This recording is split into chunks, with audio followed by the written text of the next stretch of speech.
Hey there, and welcome to True Scary Stories.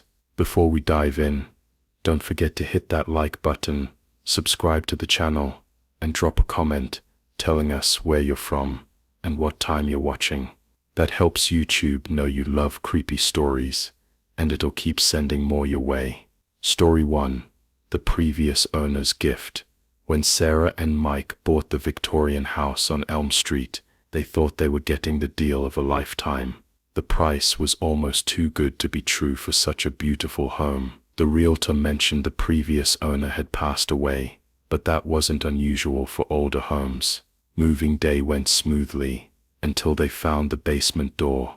It was painted shut, multiple layers thick, as if someone had been desperate to keep it closed. Mike spent hours with a heat gun and scraper to get it open. When it finally gave way, they found a normal basement, nothing strange about it. The first week was perfect. They loved their new home, especially the large master bedroom with its antique chandelier. But on the 8th night, Sarah woke up to the sound of someone walking around downstairs. Mike was sound asleep. Beside her, she grabbed her phone and crept to the top of the stairs. The footsteps were deliberate, methodical. Someone was definitely in their living room. Sarah called 911, whispering into the phone. The operator stayed on the line while police arrived. They searched every inch of the house. Nothing. No signs of forced entry. All windows locked from the inside. The officers suggested it might have been the old house settling, but Sarah knew what she heard. The next night, it happened again. This time Mike heard it too. The same pattern of footsteps, always starting at exactly 2:47 a.m., always lasting exactly 12 minutes. They installed security cameras throughout the house. The first night of recording, they watched in disbelief. At 2:47 a.m., the camera in the living room showed the furniture moving slightly, as if someone was walking between the pieces, but no one was there. The floorboards creaked and groaned under invisible weight. Mike researched the previous owner, Harold Blackwood. He'd lived alone in the house for 30 years before dying in his sleep. But the more Mike dug, the more disturbing details emerged. Harold had been found 3 weeks after his death, and neighbors reported strange noises coming from the house during those weeks. The walking continued every night, growing bolder. Doors would open and close. The television would turn on by itself, always to static. Sarah started finding muddy footprints in the morning, leading from the front door to the basement, even though neither she nor Mike had been down there. One night, Sarah decided to follow the sounds. She crept downstairs at 2:47 a.m. and watched in horror as the basement door, which they always kept closed, stood wide open.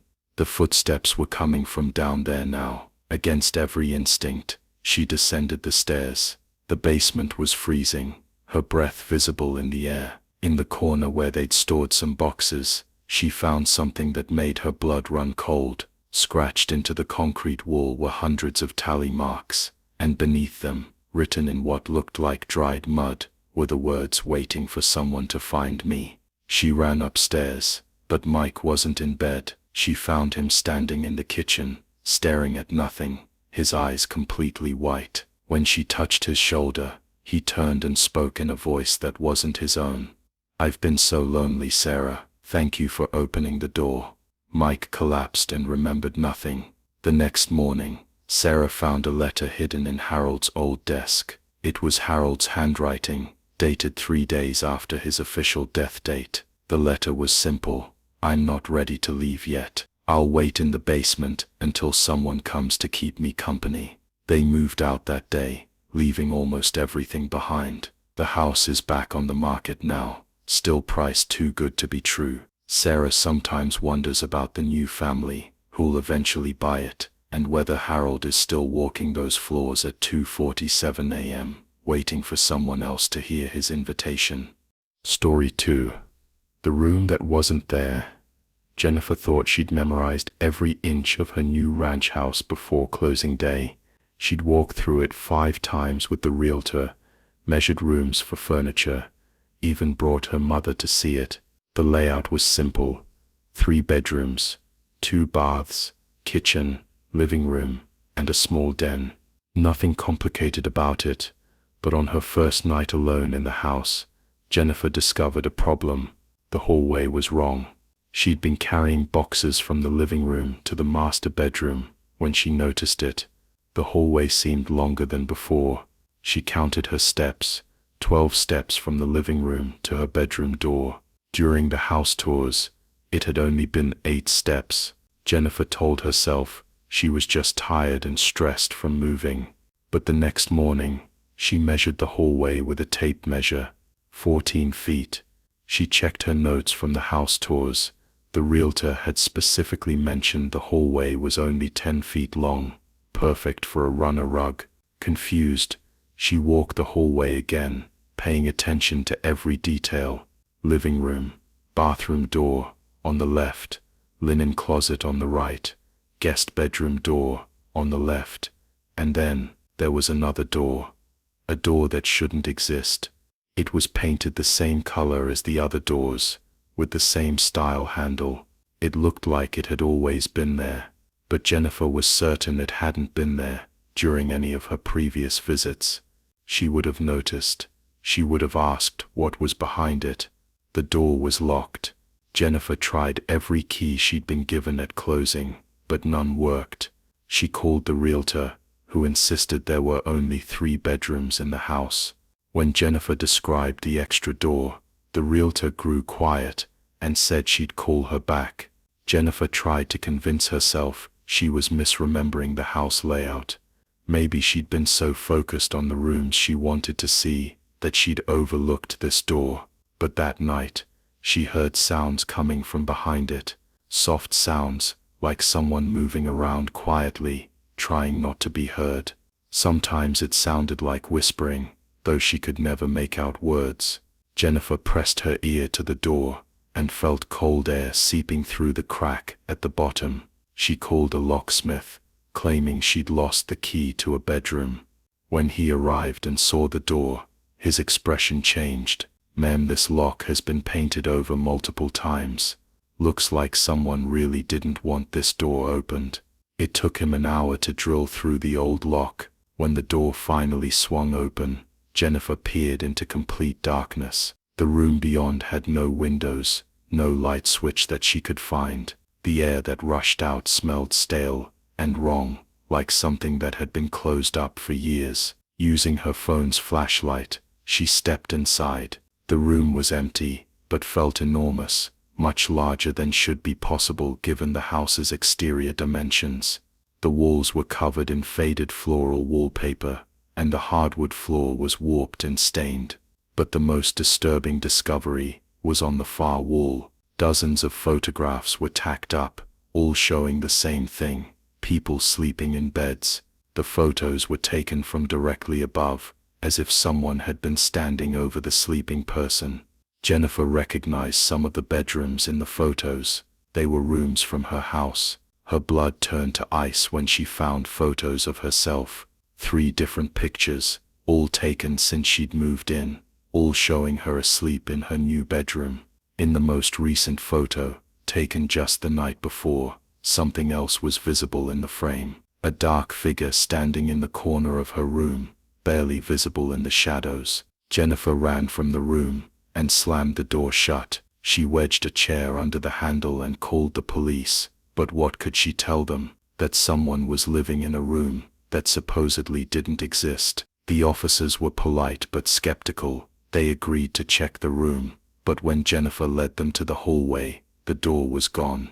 The hallway was back to its original length, 10 feet exactly, with just the bathroom and linen closet where they'd always been. The officers left, probably thinking she was having some kind of breakdown, but Jennifer knew what she'd seen. She measured the hallway again, 10 feet, just like the realtor had said. That night, she heard the whispering again, but now it was coming from inside the walls. And when she checked her bedroom in the morning, she found something that made her pack her bags immediately: a new photograph on her nightstand, showing her asleep just hours before. In this photo, the dark figure wasn't in the corner anymore. It was standing right beside her bed. Story 3. The neighbors who waved back. Dave and Linda had always dreamed of living in a quiet suburb, and Maple Grove seemed perfect.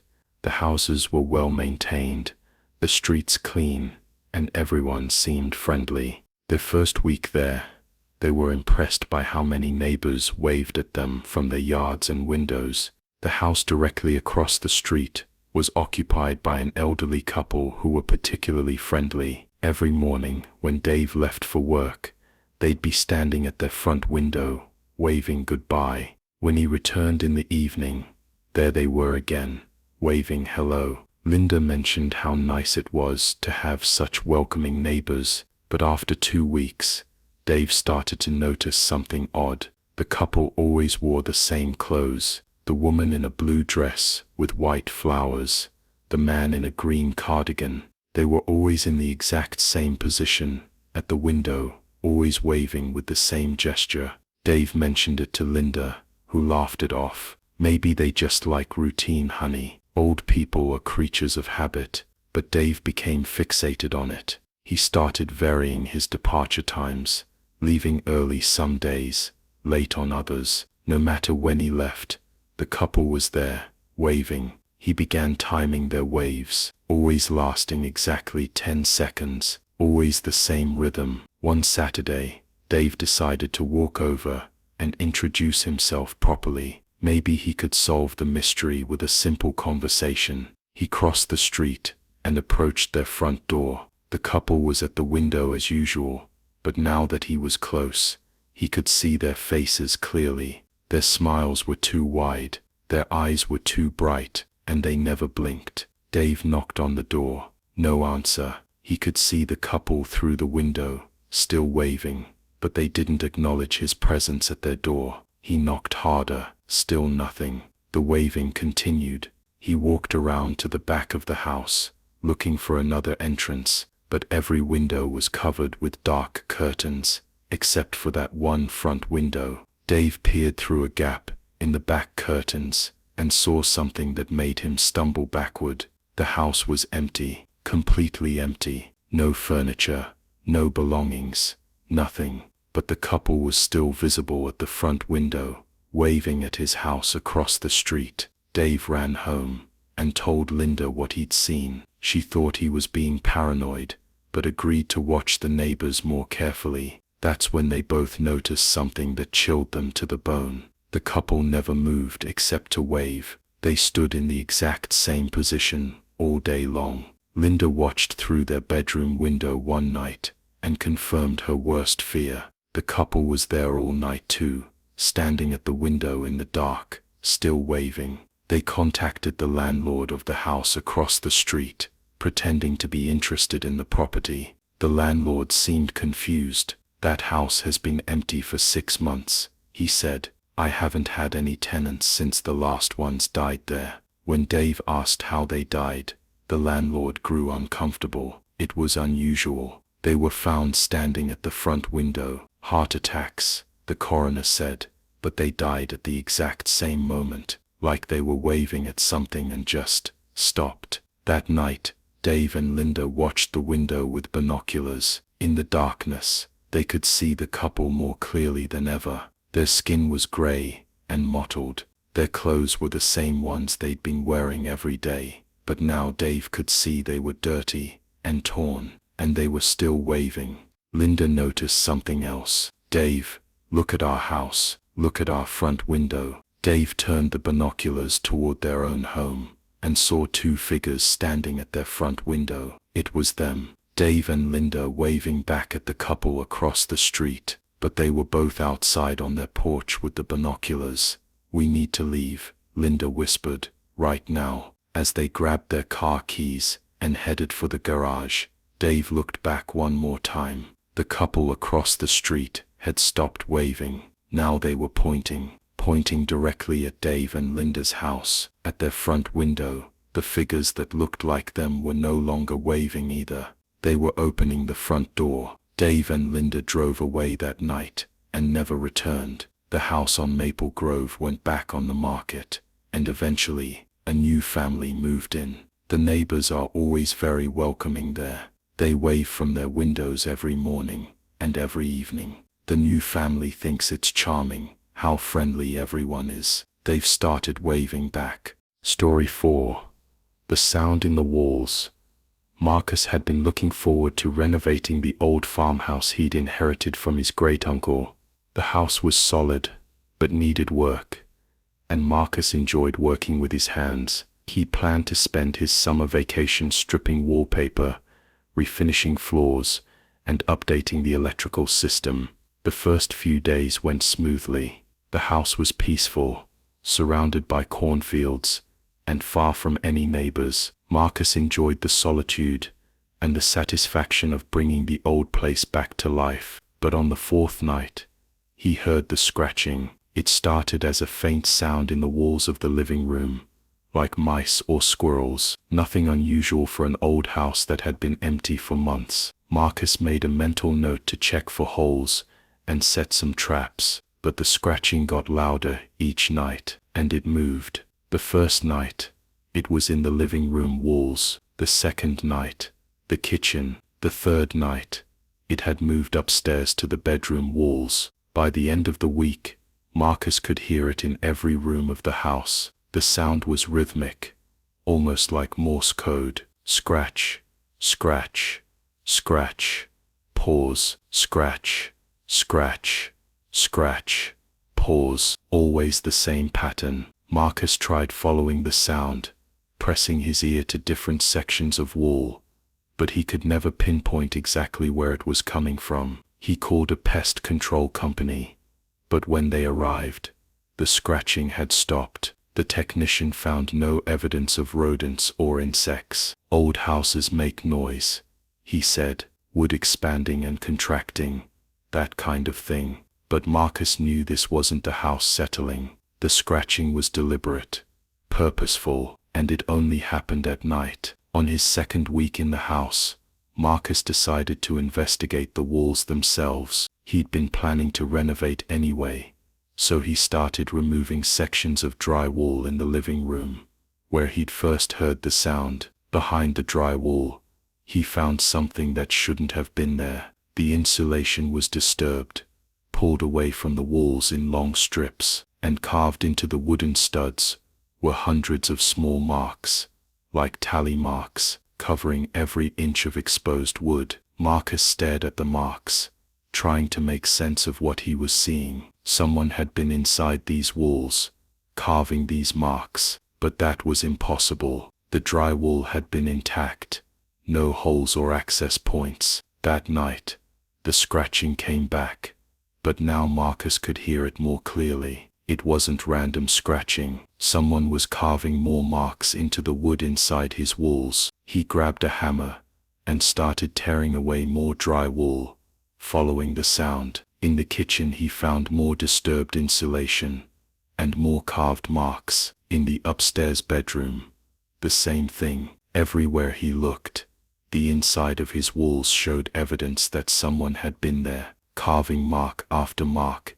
into the wooden frame of his house. But the most disturbing discovery came when he found the writing. Mixed in with the tally marks, carved in shaky letters, were words: "Can't get out, can't get out, can't get out." The same phrase repeated hundreds of times. Marcus called the police, but what could they do? He showed them the carved marks, the disturbed insulation, but there was no evidence of how anyone could have gotten inside the walls. The previous drywall had been intact, with no access points large enough for a person to fit through. The officer who responded knew about Marcus's great-uncle. Old Pete was a bit eccentric in his final years, he said carefully. After his wife died, he became convinced that someone was living in his walls. He used to call us all the time, insisting he could hear voices. "Did you ever investigate?" Marcus asked. "We tried to, but we never found anything." Pete started getting more and more paranoid. Neighbors said they could hear him at night, talking to the walls, having full conversations with someone. We figured it was grief, maybe early dementia. That night, Marcus tried to sleep, despite the scratching. which had become so loud it sounded like someone was trying to claw their way out of the walls. Around 3 a.m., the scratching stopped abruptly. Then he heard the voice. Marcus. It was coming from inside the wall, right next to his bed. Marcus, can you hear me? Marcus sat up, his heart pounding. Who's there? I've been trying to get out for so long, the voice whispered. It sounded like his great-uncle Pete. I'm still here, Marcus. I never left. Uncle Pete, you died 6 months ago. I know, the voice replied, but I can't leave. Something won't let me leave. I'm trapped in here, Marcus. Trapped in the walls. Marcus grabbed his tools and started tearing away the drywall next to his bed. Behind it he found something that made him scream. Pressed into the insulation was the perfect outline of a human body, as if someone had been compressed into the narrow space between the walls, and carved into the wood beam next to the outline were fresh marks, still dropping sawdust. Someone had been carving them just moments before. Help me, Marcus, the voice pleaded. I've been marking the days, so many days. Please help me get out. Marcus ran from the house that night, and never returned. The farmhouse stands empty again, but sometimes people driving past at night report seeing lights in the windows and hearing the sound of someone working inside. The scratching continues. They say, always at night, always the same rhythm. Scratch, scratch, scratch, pulls, like someone counting the days, waiting for someone to let them out. Story 5. The baby monitor. Rachel and Tom were first-time parents, excited and nervous about bringing their newborn daughter, Emma, home to their newly purchased colonial house. They'd spent months preparing the nursery, and Rachel's mother had insisted on buying them the most advanced baby monitor system available, one with video, night vision, and smartphone connectivity. The first few nights went smoothly. Emma slept well, and the monitor gave Rachel peace of mind. When she couldn't be in the nursery, she could check on Emma from anywhere in the house, using her phone, watching the peaceful black and white video feed of her sleeping daughter. But on the 4th night, Rachel woke up to check the monitor and saw something that made her blood run cold. The video showed Emma's crib, but there was another figure in the room, a woman in a white dress, standing next to the crib, looking down at the baby. Rachel ran to the nursery, but it was empty except for Emma, who was sleeping peacefully. She checked every corner of the room, looked in the closet, even got on her hands and knees to look under the changing table. Nothing.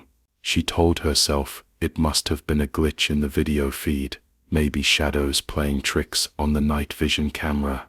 But when she checked the recorded footage on her phone, the woman was clearly visible for nearly 10 minutes, just standing there watching Emma sleep. The next night, Rachel positioned herself where she could see both the nursery door and the monitor feed on her phone. At 2:15 a.m., the woman appeared on the video again. This time she was sitting in the rocking chair next to Emma's crib, moving back and forth slowly. Rachel watched the nursery door. It never opened. She crept down the hallway and peered into the room. The rocking chair was empty and still, but on her phone screen, the woman continued rocking, reaching out occasionally, as if to stroke Emma's face. Tom thought Rachel was suffering from new mom anxiety and suggested she get some sleep, but that night, he decided to monitor the baby himself. At 1:30 a.m., he watched in disbelief as the video feed showed not just the woman in white, but a man in a dark suit, standing at the foot of Emma's crib. Tom burst into the nursery, flipping on the lights. Empty, just Emma in her crib, not even stirring at the sudden brightness. But when he checked his phone, both figures were still visible on the video feed, now looking directly at the camera. They decided to move Emma's crib into their bedroom, but the figures followed. No matter where they placed the baby monitor, the video feed showed the same ghostly visitors standing around Emma's sleeping area.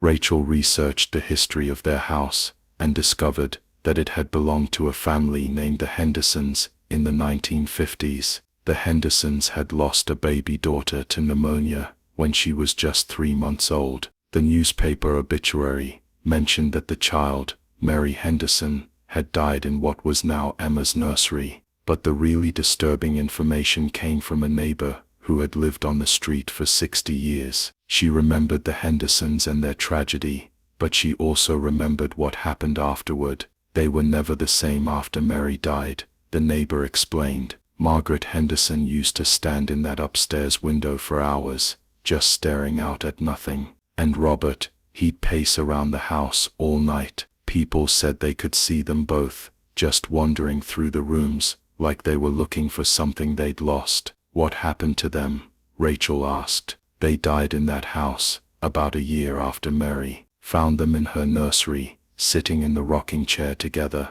The coroner said it was carbon monoxide poisoning, but the strange thing was, they looked peaceful, like they were sleeping. That night, Rachel and Tom watched the monitor feed with new understanding. The woman in white wasn't threatening Emma, she was protecting her, watching over her, like she would have watched over her own daughter. The man stood guard, making sure nothing would harm the baby in their care, but knowing the truth didn't make it less unsettling. Rachel couldn't sleep, knowing that 2 dead people were constantly watching her daughter. She started having nightmares about Emma disappearing, about coming into the nursery to find only Margaret Henderson, rocking back and forth in the chair, holding nothing in her arms. The final straw came when Emma started responding to the invisible presence. At 6 weeks old, she would smile and coo at empty corners of the room, reaching out her tiny hands, as if someone was playing with her. On the monitor, Rachel could see Margaret Henderson leaning over the crib, apparently interacting with Emma, while Emma giggled and gurgled happily. Rachel and Tom moved out when Emma was 2 months old.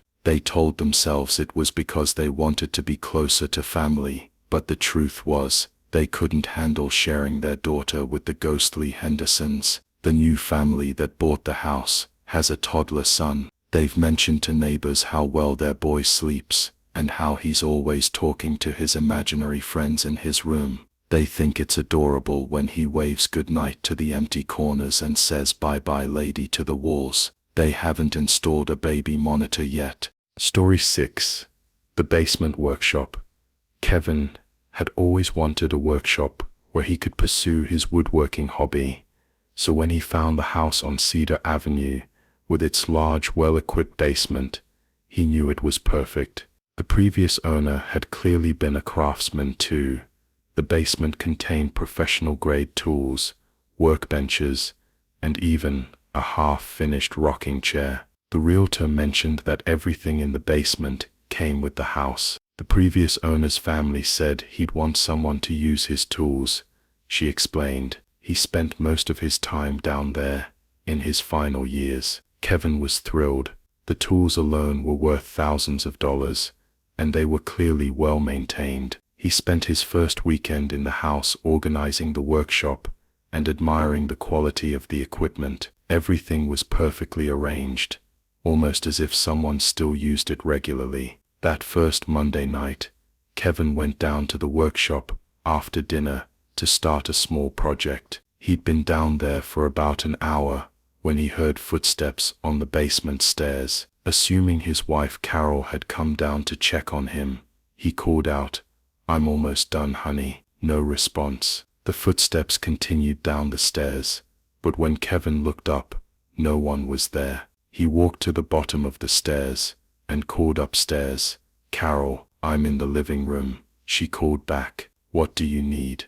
Kevin felt a chill run down his spine. Someone had definitely walked down those stairs. He could still hear them moving around in the workshop area behind him. When he turned around, his breath caught in his throat. All the tools had been moved. The saw he'd been using was back in its original position. The wood he'd cut was arranged differently. Even the chair he'd been sitting in was pushed back under the workbench, exactly as he'd found it the first day. Over the next few weeks, the workshop incidents escalated. Kevin would go downstairs to find projects he'd never started half completed on the workbench. Pieces of furniture would progress overnight, with joints fitted and surfaces sanded to perfection. The work was beautiful, far beyond Kevin's skill level. At first, Kevin wondered if he was sleepwalking or having some kind of blackouts, but he set up a small camera in the workshop to monitor what happened overnight. What he saw on the footage made him question his sanity. The video showed a man working in the shop all night long. He was elderly, wearing overalls and moving with the confidence of someone who'd worked with these tools for decades. Kevin watched in fascination as the man completed intricate joinery work and carved delicate details into wood pieces. But the man in the video was translucent. Kevin could see right through him to the wall behind, and when the sun came up in the morning, the figure simply faded away, leaving behind real solid woodwork that Kevin could touch and examine. Kevin researched the previous owner and learned about Arthur Kowalski, a master carpenter who'd lived in the house for 40 years. Arthur had built custom furniture for wealthy clients throughout the city and had been working in that basement workshop until the day he died of a heart attack at his workbench. According to Arthur's obituary, he'd been in the middle of building a rocking chair for his first great-grandchild when he passed away. The same rocking chair Kevin had found half-finished on his first day in the house. Kevin decided to try an experiment. That night, he left a note on the workbench. "Arthur, if you can read this, I'd like to help you finish the rocking chair." The next morning, the note was gone, and more work had been done on the chair. The rockers had been perfectly shaped and sanded smooth. Next to where the note had been, Kevin found a message carved lightly into the workbench surface. "Thank you, almost done." For the next week, Kevin worked alongside the ghostly carpenter. During the day, Kevin would sand pieces and prepare wood. At night, Arthur would perform the more skilled work that required decades of experience. They developed a strange partnership, with Kevin leaving notes about his progress, and Arthur responding with carved messages in the wood. The rocking chair was nearly complete when Kevin made a disturbing discovery. While researching techniques for the final finishing work, he found Arthur's original plans for the chair. According to the notes, Arthur had intended the chair for his great-granddaughter, Sarah, who would have been born in 1987. Kevin did more research and found a tragic story. Sarah Kowalski had been stillborn. Arthur had never gotten to meet his great-granddaughter, and the chair he'd spent months planning and building had never been used. That night, Kevin left a different kind of note. "Arthur, I found out about Sarah. I'm sorry for your loss." The next morning, Kevin found Arthur's response carved deep into the workbench. She would have loved it. Been waiting 30 years to finish it for her. Kevin realized that Arthur had been trapped in the basement all these years, unable to rest until he completed his final project. The next night, Kevin helped Arthur apply the final coat of finish to the rocking chair. Together, they polished the wood until it gleamed. When the work was complete, Kevin felt a presence beside him at the workbench. He couldn't see Arthur, but he sensed him there, admiring their finished work. Then Kevin heard something that made tears come to his eyes, the sound of a baby giggling, as if invisible arms were rocking an invisible child in the chair they'd just completed. The giggling faded, and Kevin knew Arthur was finally at peace. The workshop fell silent for the first time since Kevin had moved into the house. The next morning, Kevin found one final message carved into the workbench. "Thank you for helping me keep my promise." The rocking chair sits in Kevin's living room now, and sometimes late at night, Carol swears she can hear it moving gently back and forth, as if someone is rocking a sleeping child. The basement workshop is quiet now, but Kevin still feels welcome there. Sometimes he finds his tools arranged in helpful ways, or discovers that difficult cuts have been made while he was away, as if Arthur is still occasionally lending a helping hand. Kevin doesn't mind sharing his workshop with a master craftsman, even a ghostly one. After all, Arthur was there first. Story 7. The Garden Lisa. had fallen in love with the house on Rosemary Lane, partly because of its beautiful garden. The previous owner had clearly been a passionate gardener.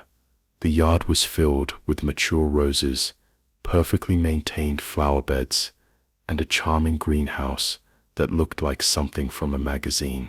The realtor mentioned that Mrs. Chen, the previous owner, had spent every day in her garden until she passed away at age 89. She won the Neighborhood Garden Award 5 years running, the realtor said proudly. The family hopes someone will continue her work. Lisa was excited to take on the challenge. She'd always wanted to garden seriously, and inheriting such a well-established landscape felt like a gift. She spent her first week in the house walking through the garden, identifying plants and planning improvements. But the garden seemed to resist her efforts. Every plant Lisa tried to move would be back in its original location the next morning. Flowers she pruned would appear untouched by dawn. When she attempted to plant new bulbs, she'd find them dug up and placed in a neat pile by the greenhouse, as if someone was rejecting her choices. At first Lisa blamed animals.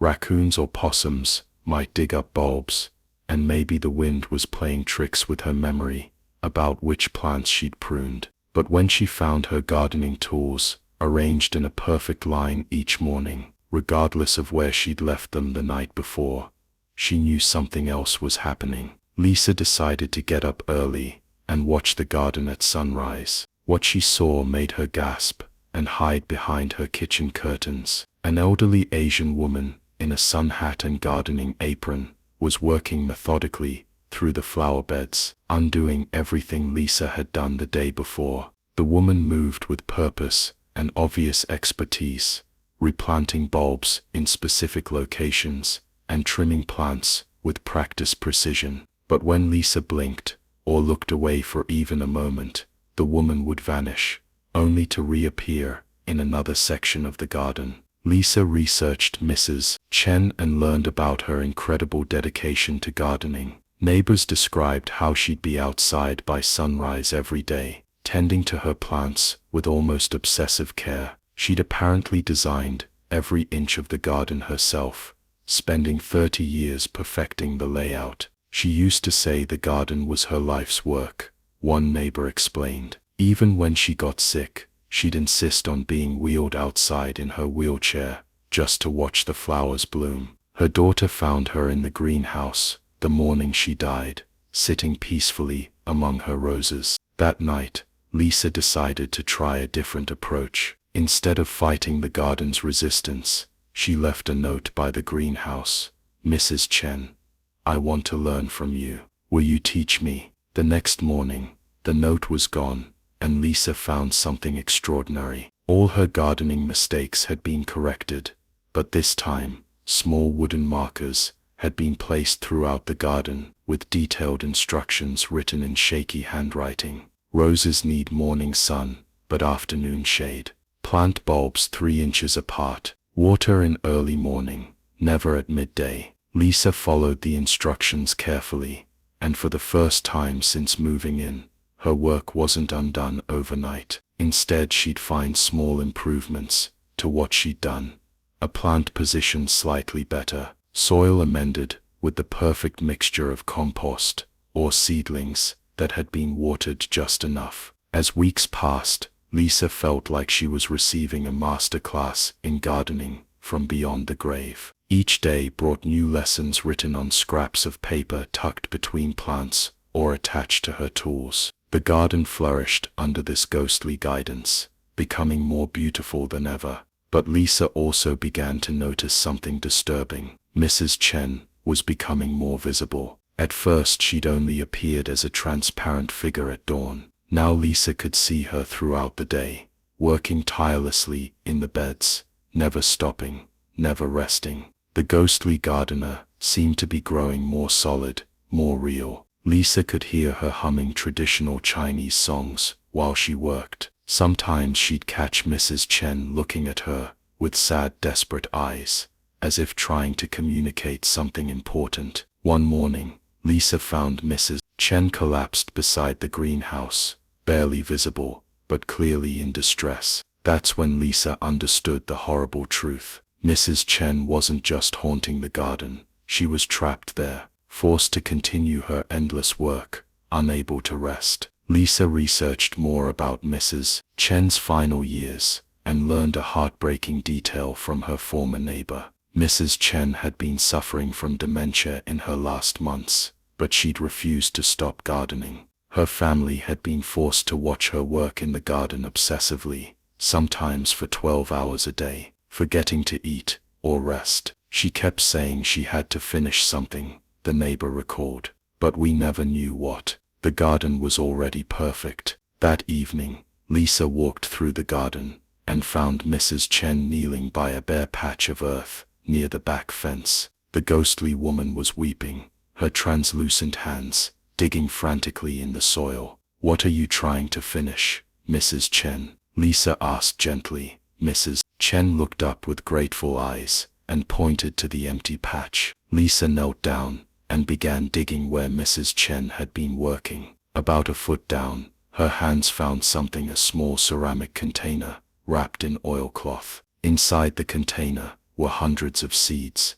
labeled in Chinese characters, and a letter written in English. The letter was addressed to whoever tends my garden after I'm gone. Lisa read the letter with tears in her eyes. Mrs. Chen had written about her most precious seeds, varieties she'd brought from China as a young bride, seeds from her mother's garden that had been passed down through generations. In her final months, as dementia clouded her mind, she'd forgotten where she'd buried these family treasures for safekeeping. "I must plant mother's seeds before I die," the letter concluded. "They must bloom again, or part of our family will be lost forever." Lisa understood now why Mrs. Chen couldn't rest. She died before completing her most important task, ensuring that her family's botanical heritage would continue to grow. The next morning, Lisa carefully planted each variety of seed, according to the detailed instructions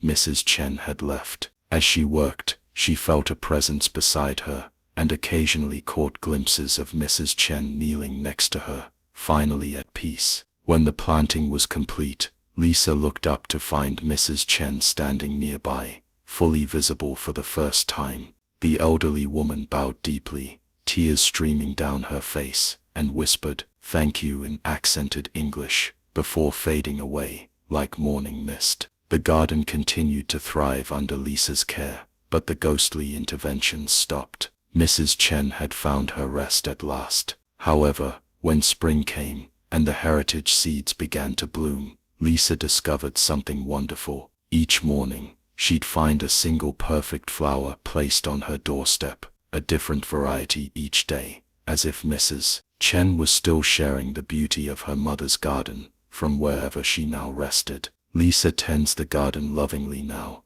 knowing she's the caretaker of something far more precious than just flowers and plants. She's preserving a family's living history, ensuring that Mrs. Chen's mother's seeds will continue to bloom for generations to come. Sometimes neighbors mention seeing two women working in the garden at sunrise, one young and one elderly, both kneeling side by side among the flowers. But when they look more closely, there's only Lisa tending to the most beautiful garden on Rosemary Lane. The garden that two women, separated by death but united by love, continue to nurture together. Break Story 8. The Family Portrait. When Alex and Jamie bought the Tudor-style house on Willowbrook Street, they were enchanted by its old-world charm. The house came furnished with antique pieces that the previous owner's estate had included in the sale. Among these items was a large family portrait hanging in the dining room, a formal photograph of what appeared to be a 1940s family, a stern-looking father, a gentle mother, and 3 children. The realtor had mentioned that the portrait came with the house because it had hung there for so long that removing it would leave a noticeable mark on the wallpaper. "The Hartwell family," she'd said. "They built this house in 1943. Such a lovely family portrait. It really adds character to the room. Alex and Jamie agreed. The portrait gave the dining room a sense of history and elegance. The family in the photograph looked dignified and respectable, exactly the kind of previous owners you'd want for your home. But within the first week, both Alex and Jamie began to notice something odd about the portrait. The family members seemed to be looking at different things, depending on where you stood in the room. From the dining table, they appeared to be looking straight ahead. From the doorway, they seemed to be looking toward the kitchen. From near the windows, their eyes followed you. Jamie mentioned it to Alex, who laughed it off as an optical illusion. "It's just the way old portraits are painted," he said. "Artists used to do that on purpose, to make the subjects seem more lifelike." But the portrait's oddities didn't stop there. Jamie started noticing that the family members' expressions seemed to change based on her mood. When she was happy, they looked pleased and welcoming. When she was stressed or upset, their faces appeared stern and disapproving. One evening, while hosting their first dinner party in the new house, something happened that made both Alex and Jamie question their sanity. Their friend Sarah was telling a particularly funny story when she suddenly stopped mid-sentence, staring at the portrait behind Alex's head. "Is that portrait smiling?" Sarah asked hesitantly. Everyone turned to look. The stern father in the photograph now had a slight upturn to his mouth, as if he'd been enjoying Sarah's story. The mother's eyes seemed brighter, more engaged. Even the children looked more animated than they had moments before. "It's just the lighting from the candles," Alex said quickly, but his voice was shaky. He'd seen it too. The dinner party ended awkwardly, with guests making excuses to leave early. After everyone left, Alex and Jamie stood in front of the portrait, studying it carefully. The family had returned to their original expressions, formal and distant. "We should take it down," Jamie whispered. But when they tried to lift the portrait from its hooks, it wouldn't budge. It seemed to be attached to the wall in some way they couldn't understand. They tried removing the frame, but it appeared to be part of the wall itself, as if it had been painted directly onto the surface. That night, Jamie woke up to use the bathroom and passed by the dining room. She glanced at the portrait and froze. In the dim light from the hallway, she could swear the family was looking directly at her, not just their painted eyes following her movement, but their entire heads turned toward the doorway where she stood. Jamie rushed back to bed and woke Alex, but when they returned together with a flashlight, the family was facing forward again in their normal positions. Over the next few days, the portrait's behavior escalated. Jamie would catch glimpses of movement from the corner of her eye while eating breakfast. Alex claimed he heard whispering coming from the dining room when he walked past. Most disturbing of all, they started finding evidence that the family in the portrait was somehow observing their daily life. Jamie would mention to Alex that she was thinking of redecorating the living room, and the next morning she'd find that the mother in the portrait was now wearing a different dress, one that perfectly matched the color scheme Jamie had been considering. When Alex complained about his job over dinner, the father in the portrait would appear more sympathetic the next day, his hand positioned as if offering comfort. When they had an argument, all the family members would look disapproving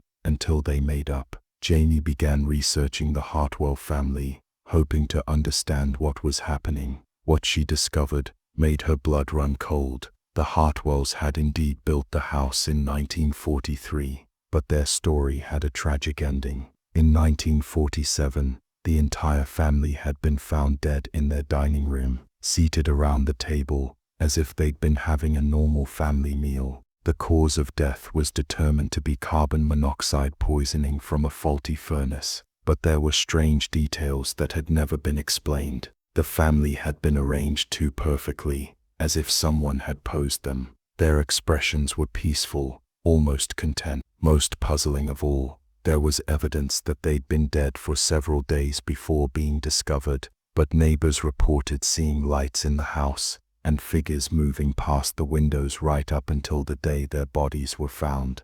The newspaper article Jamie found included a quote from the neighbor who'd discovered them. It was the strangest thing. They looked like they were just sitting down to dinner, all facing toward where their family portrait hung on the wall, like they were looking at themselves. That night, Jamie shared her research with Alex. They decided they had to find a way to remove the portrait, no matter what it took. They borrowed a crowbar and power tools from their neighbor, determined to tear the thing off the wall if necessary. But when they entered the dining room, they found something that made them both scream. The portrait had changed completely. Instead of the formal 1940s family, the painting now showed Alex and Jamie themselves, sitting at their dining room table, looking directly out at whoever was viewing the portrait. In the painted version, they were wearing clothes they'd never owned, sitting at a table, set for a formal dinner they'd never eaten. But most terrifying of all,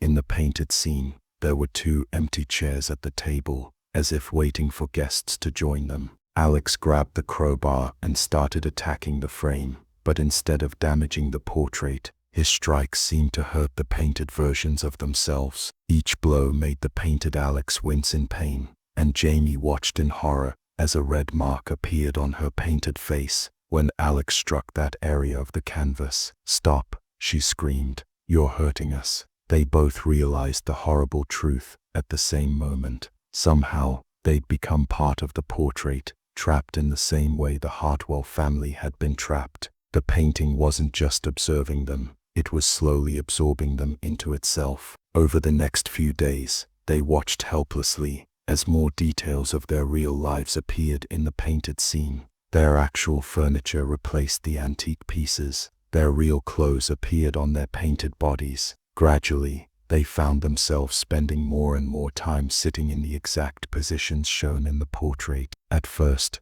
it was just for a few minutes at a time.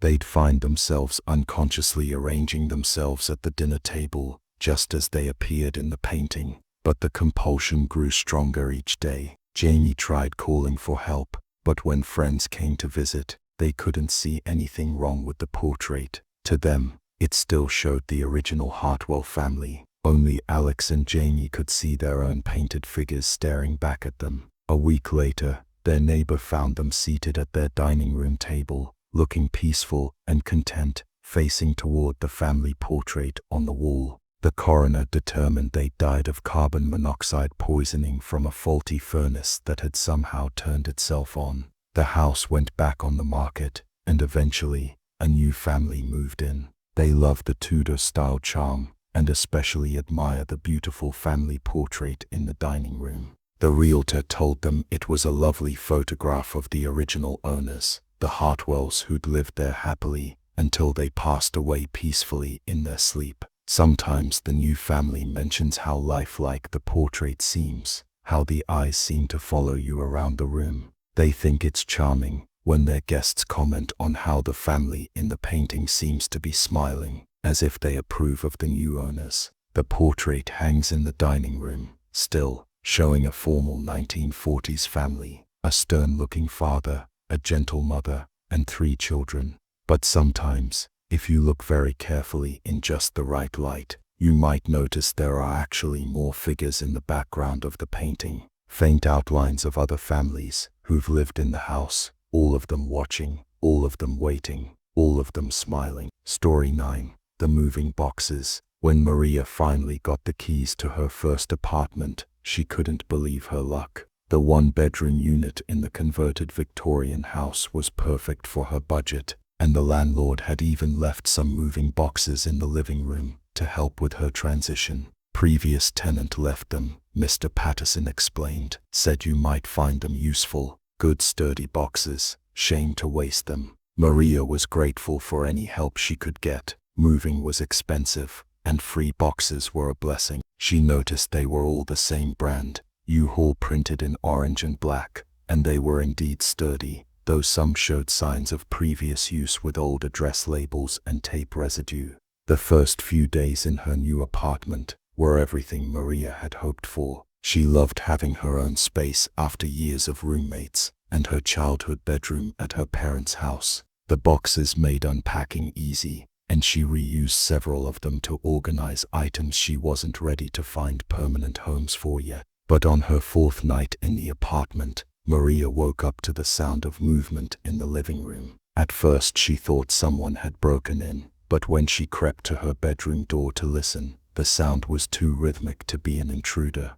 It sounded like someone was moving boxes around. Maria grabbed her phone and quietly opened her bedroom door. The living room was dark, but she could make out the silhouettes of her moving boxes. They appeared to be in different positions than where she'd left them. Some were stacked differently, others moved to entirely new locations. She flipped on the light, and everything was still. The boxes sat innocently around her living room, but Maria was certain they weren't where she'd left them. She'd specifically stacked 3 boxes by the window before going to bed, but now they were arranged in a neat line against the far wall. Maria told herself she must be misremembering where she'd placed things. Moving stress could cause all sorts of confusion. But the next morning, she decided to test her theory. Before leaving for work, she carefully photographed the arrangement of boxes in her living room, making sure to capture their exact positions. When she returned that evening, the boxes had moved again. Not all of them, but several were definitely in new positions. The stack she'd photographed by the couch was now near the kitchen. 2 boxes that had been in the hallway were sitting in the center of the living room.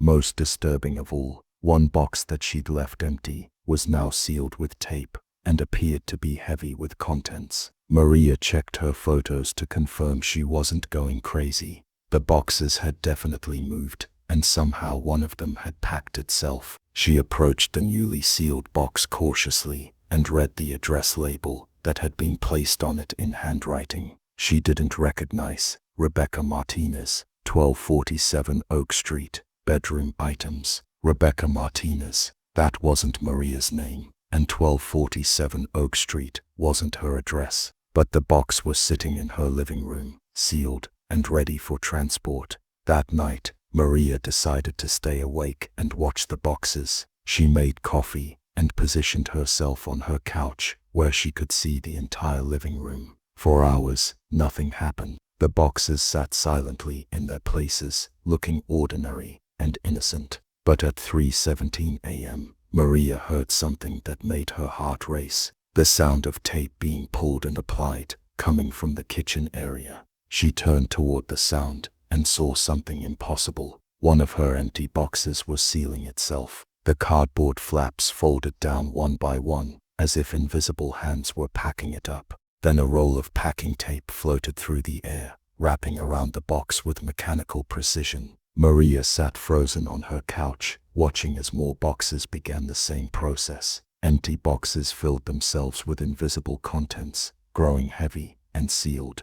Boxes she'd already unpacked closed themselves back up, somehow containing items she could have sworn she'd already put away in her closet and dresser. Within an hour, every box in her living room was sealed and labeled with addresses she didn't recognize. Names like David Chen, 892 Maple Drive, Kitchen Supplies, and Sarah Johnson, 567 Pine Avenue, Books and Electronics. The next morning, Maria opened several of the boxes to see what was inside them. Each box contained items that weren't hers, clothes that didn't fit her, books she'd never read, kitchen appliances she didn't own. But mixed in with the foreign items were some of her own possessions, things she'd been sure she'd unpacked and put away. Maria called her landlord to ask about the previous tenant, but Mr. Patterson's answers were vague and unsettling. Oh, that was Rebecca. Nice girl, lived here about 2 years, had to move suddenly, family emergency,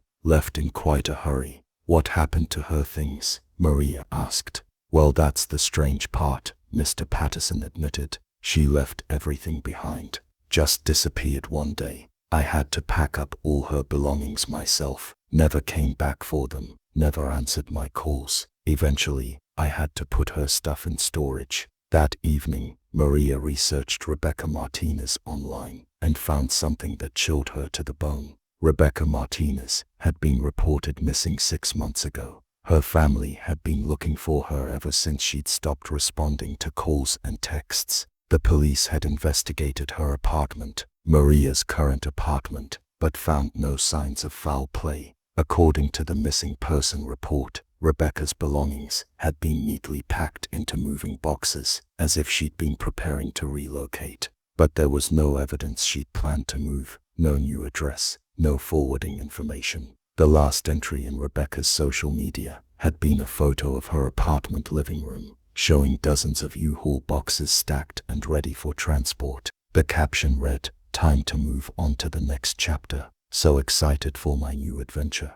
But according to her family, Rebecca had never mentioned any plans to move. That night, the boxes in Maria's apartment became more active. She watched from her bedroom doorway as they rearranged themselves into neat stacks, organizing themselves by the names on their labels. The box label, Rebecca Martinez, positioned itself in the center of the arrangement, as if it were directing the others. Maria approached Rebecca's box and carefully opened it. Inside, she found a journal, along with clothes, photos, and personal items. The journal's final entries told a terrifying story. Rebecca had experienced the same thing Maria was experiencing now. The boxes had started moving on their own, packing and repacking themselves with items that belonged to previous tenants. Rebecca wrote about finding belongings from people named David, Sarah, Michael, and others, people she'd never met, but whose possessions kept appearing in her boxes. The final journal entry was barely legible, written in shaky handwriting. "They want me to join them. The boxes are ready. I can see all the other people now, standing around their boxes, waiting to help me move. They say it's time to go to the next place, but I don't think they mean another apartment. I don't think any of us ever really moved out of this place." Maria looked up from the journal to find that her living room had filled with translucent figures. People of all ages stood next to their respective moving boxes, all wearing the same expression of resigned acceptance. They looked at Maria with sad, knowing eyes. Rebecca stood by her box in the center, looking exactly as she had in her missing person photos. She mouthed the words, "I'm sorry," to Maria, before gesturing toward an empty box that had appeared nearby, already labeled with Maria's name and an address that didn't exist. Maria Santos, 0000, Moving Street, final destination. Maria tried to run, but found herself walking toward her designated box instead. Her legs moved without her permission, as if she were being guided by invisible hands. She could hear the other residents whispering encouragements. "It's time to go. Don't be afraid. We'll help you pack." As Maria approached her box, she realized the truth. This apartment was some kind of supernatural way station, trapping people who were in transition, people who were between homes and vulnerable. The apartment collected them, packed them up like belongings, and moved them on to somewhere else, somewhere they could never return from. The last thing Maria saw was Rebecca smiling at her sympathetically as the box lid closed above her head. The last thing she heard was the sound of packing tape being applied with supernatural efficiency. The next morning, Mr. Patterson found the apartment empty, except for several dozen sealed moving boxes stacked neatly in the living room. Each box was labeled with a different name and address. He sighed and called the storage facility. Another tenant had moved out in the middle of the night without giving notice. He made a note to leave the boxes for the next tenant. They were good, sturdy boxes, and it seemed a shame to waste them. Some young person just starting out would probably find them useful. The apartment is available for rent again now. Mr. Patterson always mentions the free moving boxes to prospective tenants. He says they're left over from previous residents who were so happy in the apartment they didn't need to take their belongings with them when they moved. He's not lying. Exactly. The previous tenants did leave their belongings behind, all of them, forever.